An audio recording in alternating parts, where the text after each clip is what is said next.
Hello friends, welcome to my channel Solve Maths Easily. In this video we are going to solve Cordova Explore Mathematics of Class 8 और हम solve कर रहे थे chapter number 12 understanding coordinator, जिसमें हमने 12.2 solve किया था question number 1 तक और मैंने चैप्टर का एक्सरसाइज का डिटेल आपको बता दिया था type of coordinator.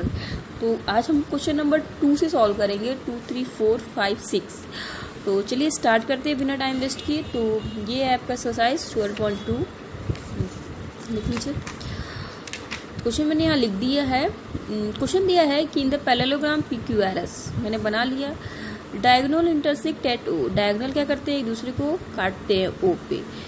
And OS is equal to 5 centimetre, OS कितना है 5 centimetre. PR is 6 centimetre more than QS, मीन्स QS से QS पूरा कितना हो जाएगा, QS सॉल्यूशन में लिख लीजिए। अब OS इज इक्वल टू होगा OQ is equal to 5 centimetre. Diagonal of parallelogram, ये रीजन लिखना जरूरी होता है, डायगोनल ऑफ पैरेललोग्राम, ठीक है। तो हमारा QS कितना हो जाएगा 10 सेंटीमीटर। और जो PR है क्या है, PR इज इक्वल टू दिया है 6 सेंटीमीटर प्लस QS। तो QS हमने निकाला है अभी 10 सेंटीमीटर, तो ये हमारे कितना हो गया 16 सेंटीमीटर। जो हमारा PR आ गया वो कितना हो गया 16 सेंटीमीटर। तो फाइंड OP आपको फाइंड करने को बोल दे रहा है। तो OP क्या हो जाएगा, OP is equal to PR by 2, diagonal of parallelogram जो बाइसेक्ट करते हैं, इसीलिए तो ये हमारा OS OQ को इक्वल हुआ था। उसी तरह PO OR के इक्वल है, तो डायगोनल ऑफ पैरेललोग्राम। तो PR बाई 2, PR कितना है हमारा 16 बाई 2 कितना हो गया 8 सेंटीमीटर। एक बार फिर से आपसे बता देती हूँ कि PQRS एक पैरेललोग्राम है, ठीक है। मैंने पैरेललोग्राम को ये शो करना पड़ेगा आपको कि आपको पैरेललोग्राम जिसमें आपका OS दिया है 5 सेंटीमीटर। अगर OS 5 सेंटीमीटर तो OQ भी 5 सेंटीमीटर होगा, क्योंकि diagonal of parallelogram bisect each other. 5 centimetre है तो 5 सेंटीमीटर। अब PR की वैल्यू क्या दी हुई है कि वो SQ से 6 सेंटीमीटर बड़ा है, तो SQ हम 5 ये 10 हो जाएगा, 10 सेंटीमीटर से तो ये 16 सेंटीमीटर PR आ जाएगा। तो हमें OP निकालना है। OP क्या हो जाएगा PR का आधा, PR हमारा 16 है तो क्या हो जाएगा 8 हो जाएगा। तो इस तरह हमारा क्वेश्चन नंबर 2 सॉल्व हो गया। मूव करते हैं क्वेश्चन नंबर 3 की तरफ।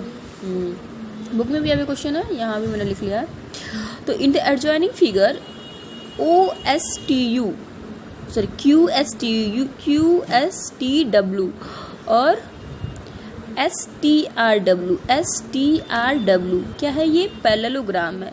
ST की वैल्यू दी हुई है 8 centimetre. Find the length of QW और WR, इसकी लेंथ फाइंड करनी है। तो हम कैसे फाइंड करेंगे, देखिए। सबसे पहले गिवन क्या दिया हुआ है कि QSTU is a parallelogram, therefore ST is equal to क्या होगा QW, क्योंकि अपोजिट साइड का पैरेललोग्राम इक्वल भी होते हैं। इज इक्वल टू क्या हो जाएगा 8 सेंटीमीटर। तो यहीं पे आपका QW निकल गया। फिर N STRW भी क्या है, एक पैरेललोग्राम है। तो ST इज इक्वल टू क्या होगा WR, ये भी हो जाएगा 8 centimetre. Opposite sides of parallelogram से रीजन लिख लीजिएगा, अपोजिट साइड्स ऑफ पैरेललोग्राम। यहाँ भी अपोजिट साइड्स ऑफ पैरेललोग्राम। तो इस तरह ये आपका आंसर सही हो गया, ठीक है। नेक्स्ट आइए, फाइंड क्वेश्चन नंबर 4 पे। Find the value of XYZ from the given parallelogram. तो ये दो पैरेललोग्राम दिए हैं 1 और 2, जिसमें से XYZ की वैल्यू फाइंड करनी है। तो देखिए मैं आपको बता दूं, जो आपको प्रॉपर्टीज बताएगी ना बहुत ही इंपॉर्टेंट है। अगर आपको प्रॉपर्टीज नहीं याद है तो आपको क्वेश्चन को सॉल्व करने में दिक्कतें होंगी। देखिए मैंने फर्स्ट वीडियो में प्रॉपर्टीज को समझाया था, जो था कि अपोजिट साइड्स क्या इक्वल है, अपोजिट एंगल इक्वल है, डायगोनल बाइसेक्ट कर रहा है, और sum of any two adjacent angle क्या है 180 डिग्री। तो देखिए पहला वाला यहाँ पे लगा, पहला वाला प्रॉपर्टी यहाँ पे लगा। सेकेंड, अब देखिए ये 110 है first solution, first angle A B C is equal to हो जाएगा एंगल ए डी सी, ठीक है, इज इक्वल टू 110। क्यों? इसका रीज़न है opposite angle of parallelogram are equal, opposite angle of parallelogram, ठीक है। तो हमको एंगल ए डी सी पता चल गया, means therefore X is equal to कितना हो गया, 110 डिग्री हो गया, ठीक है। अब angle D A B is equal to हो जाएगा एंगल डी सी बी, ठीक है। ये कितना है, 40 प्लस जेड है डिग्री इज इक्वल टू, अब ये y प्लस कुछ भी हो, y प्लस हम मान लेते हैं, मान लीजिए इसको हम मान लेते हैं ए सी बी लिख लीजिए, ठीक है, क्योंकि एंगल इसके इक्वल होगा। अब आपको एक और चीज़ जाननी होगी कि जो अल्टरनेट एंगल होते हैं वो इक्वल होते हैं, मीन्स अगर जो दो साइड्स पैरेलल हैं तो उसका अल्टरनेट एंगल इक्वल होगा। मतलब अल्टरनेट क्या है, ये एंगल इसके इक्वल होगा, ये एंगल इसके इक्वल होगा। तो हम angle Z is equal to angle Y, यहाँ पे लिख देंगे रीजन में alternate angle of parallel lines, ठीक है। और angle D A C is equal to हो जाएगा एंगल ए सी बी, ये भी सेम रीजन होगा। तो y की वैल्यू देयरफॉर y कितना हो गया, y हमें निकल गया क्या 40 डिग्री, और z भी क्या हो गया 40 degree is equal to z। तो x y z की हमें वैल्यू पता चल गई। तो आई होप आपको क्लियर हो रहा होगा। क्या करना है, पहले अपोजिट एंगल इक्वल हैं, तो ये एंगल बी के इक्वल एंगल x हो गया 110 डिग्री, और एंगल ये एंगल इसके एंगल के भी इक्वल होगा, ठीक है। तो और अल्टरनेट एंगल भी इक्वल हो गए, मतलब अगर ये 40 है तो ये भी 40 होगा, ठीक है। ये 40 है तो ये भी क्या होगा 40 होगा, और ये z है तो ये भी z होगा, ठीक है। मतलब ये दोनों इक्वल होंगे, तो ये 40 था तो ये भी 40 हो जाएगा, ठीक है। एक सेकेंड, एंगल हम लोग गलती किए हैं क्या, angle Z is equal to angle Y, ये 40 है तो ये भी 40 हो जाएगा, ठीक है। नहीं, एक सेकेंड, इसमें कुछ गलती हो रही है। Angle D A C is equal to हो जाएगा एंगल ए सी बी, और डी ए सी, हाँ ठीक तो है, नहीं डी ए सी आपका वाई नहीं था, डी ए सी 40 था, ठीक है। ये गलत हो गया, ये बोले गलत लिख दिया है, ठीक है। तो डी ए सी हमारा 40 हो गया, तो ये भी हमारा क्या होगा 40 लिख लेते हैं, फटाक से लिख लीजिए ताकि हमें सॉल्व करने में दिक्कत ना। अब देखिए, अब पढ़े होंगे कि अल्टरनेट एंगल्स का सम होता है 180 डिग्री, तो angle X plus angle y plus 40 degree is equal to क्या है 180 डिग्री। रीजन में आप लोग लिख लीजिएगा, और sum of alternate angle of parallelogram is 180। Angle x की वैल्यू हमने निकाली है 110 डिग्री, और प्लस एंगल हमें y निकालना है, और ये हमें पता है ये 40 डिग्री है, 180 डिग्री। तो angle y is equal to क्या हो जाएगा 180 माइनस 110, और 40 कितना होगा 150, तो ये हमारा 30 डिग्री आ गया। तो angle y is equal to angle z है, तो z भी क्या हो जाएगा is equal to angle Z is equal to कितना हो गया 30 डिग्री, जेड भी हमारा 30 डिग्री, तो वाई के इक्वल जेड था, ठीक है। एक बार फिर से समझा देती हूँ उसको, क्योंकि देखिए angle A B C is equal to angle A D C होगा, अपोजिट एंगल ऑफ पैरेललोग्राम। जो 110 है ये, तो ये भी 110, एक्स की वैल्यू हमें 110 मिल गई, और डी ए बी इक्वल होगा डी सी बी के, ठीक है। तो मतलब 40 plus Z is equal to Y plus ये एंगल ए सी बी। तो हम फिर हमें बताया कि एंगल डी ए सी किसके इक्वल होगा, angle A C B, means ये एंगल, ठीक है, ये वाला एंगल इस एंगल के इक्वल होगा, तो हमें पता चलेगा ये 40 डिग्री होगा, ठीक है। और angle X plus angle D plus angle C कितने होंगे, angle D plus angle C क्या होगा हमारा 180 डिग्री होगा। अल्टरनेट एंगल ऑफ पैरेललोग्राम है, इसकी वैल्यू x है, ये y प्लस 40 है, तो y प्लस 40 180 डिग्री। सॉल्व किया तो y की वैल्यू 30 निकल गया, और y z के इक्वल है, z की वैल्यू भी 30 निकल गई। तो आई होप आपको ये समझ में आएगा। हम मूव करते हैं नेक्स्ट क्वेश्चन की तरफ। नेक्स्ट क्वेश्चन है हमारा क्वेश्चन नंबर 5। देखिए 5 क्वेश्चन क्या कर, देखिए दिया है 2 एडजेसेंट एंगल ऑफ पैरेललोग्राम। मैंने एक पैरेललोग्राम बना लिया ABCD, ठीक है। रेशियो है 2:3, तो कोई भी एडजेसेंट ले लीजिए। ये मान लीजिए ये हमारा 2:3 में है, ठीक है। Find the measure of each of the angle, तो मानते हैं कि ये 2x है और ये क्या है 3x है।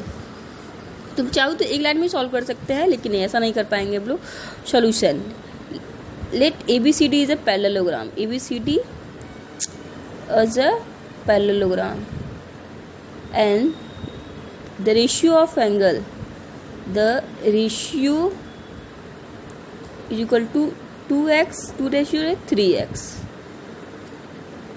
ठीक है। तो angle A plus angle D is equal to 180 होगा। अभी मैंने बताया alternate angle of parallelogram, alternate या फिर कॉन्जुगेटिव भी लिख सकते हैं आप पैरेललोग्राम। तो हम एंगल A हमने माना है 3x और एंगल D माना है 2x, ठीक है, 180 डिग्री। और ये हमारा हो गया 5x is equal to 180, x is equal to क्या हो जाएगा 180/5। तो ये हो गया 5 3 जा 15 और ये 5 6 जा 36 डिग्री। तो मेजर ऑफ ईच एंगल निकल रहा है। तो x की वैल्यू हमें पता चल गई 36, 2x की वैल्यू क्या हो जाएगी 2 × 36 कितनी हो जाएगी 72। सेम 3x की वैल्यू कितनी हो जाएगी 3 × 36 मीन्स 108। हमारा 2x इसको माना था हमने एंगल D को। एंगल D कितना है हमारा 72 डिग्री और एंगल A कितना है 108 डिग्री। और एंगल D के इक्वल कौन सा एंगल होगा angle B 72 degree, angle A के इक्वल एंगल C। इस तरह हमारा ये क्वेश्चन सॉल्व हो गया। फिर से मैं समझा देती हूँ। हमने माना ABCD एक पैरेललोग्राम है और रेशियो क्या है हमारा 2x है और 3x है, ठीक है। तो और हमें पता है कि अल्टरनेट एंगल का सम क्या होता है पैरेललोग्राम का 180 डिग्री। इसको रख के मैंने A को 3x माना था 3x है, D को मैंने 2x माना 2x है। सॉल्व किया, x की वैल्यू आ गई 36 और हमें 2x की वैल्यू निकाली तो 72 और 3x की वैल्यू निकाली 108 डिग्री। तो एंगल हमारा 2x कौन सा था D था और 3x क्या 108। एंगल A एंगल C के इक्वल है, एंगल D एंगल B के इक्वल है। तो इस तरह हमें चारों एंगल अपने पैरेललोग्राम के पता चल गए। बिना टाइम वेस्ट किए मूव करते हैं क्वेश्चन नंबर 6 की तरफ। बोला है इन पैरेललोग्राम PQRS, ठीक है, find x z w x y z w, ठीक है। देखिए अब यहाँ से तुरंत सॉल्व करिए। अगर ये 110 है तो ये भी 110 होगा, ठीक है। इन दोनों का सम 180 होता है, तो ये 110 है तो ये 70, अगर ये 70 तो ये भी 70 और ये 110 है तो ये 70, क्योंकि लीनियर पेयर लग जाएगा यहाँ पे, ठीक है। चलिए अब इसको लिख के सॉल्व कर लेते। तो मैंने आपको समझा दिया तुरंत कि देख के ही क्वेश्चन को कैसे सॉल्व करते हैं। Solution, angle PSR is equal to क्या हो जाएगा angle PQR is equal to 110 degree, opposite angle of parallelogram, opposite angle of parallelogram, ठीक है। अब देखिए, ठीक है, और angle P plus Q is equal to होगा 180 degree, alternate angle of parallelogram, alternate angle of parallelogram, ठीक है। एंगल P में पता नहीं है x है, एंगल Q में पता चल गया 110 डिग्री है, ये इज इक्वल टू 180। अब x की वैल्यू क्या हो जाएगी 180 और माइनस 110 मतलब कि 70 डिग्री। तो x इज इक्वल टू क्या होगा y, opposite angle of parallelogram, opposite angle of parallelogram, ठीक है। जो हमारी कितनी निकल गई 70 डिग्री। अब हमें w की वैल्यू पता चलनी है। w इज इक्वल टू हो जाएगा 180 माइनस 110 लीनियर पेयर, ठीक है, लीनियर पेयर। एक लाइन पे एक एंगल कितने का होता है 180 डिग्री का होता है, तो ये हो गया 70 डिग्री। तो इस तरह आपका ये क्वेश्चन सॉल्व हो गया। तो आई होप आपको ये वीडियो समझ में आएगी। वीडियो समझ में आई होगी तो लाइक करिएगा, शायद सब्सक्राइब कर, अगर मेरे चैनल को सब्सक्राइब नहीं किया तो सब्सक्राइब करिएगा, अपने दोस्तों के साथ शेयर जरूर करिएगा, ठीक है। मिलते हैं नेक्स्ट वीडियो में, तब तक के लिए बाय बाय, टेक।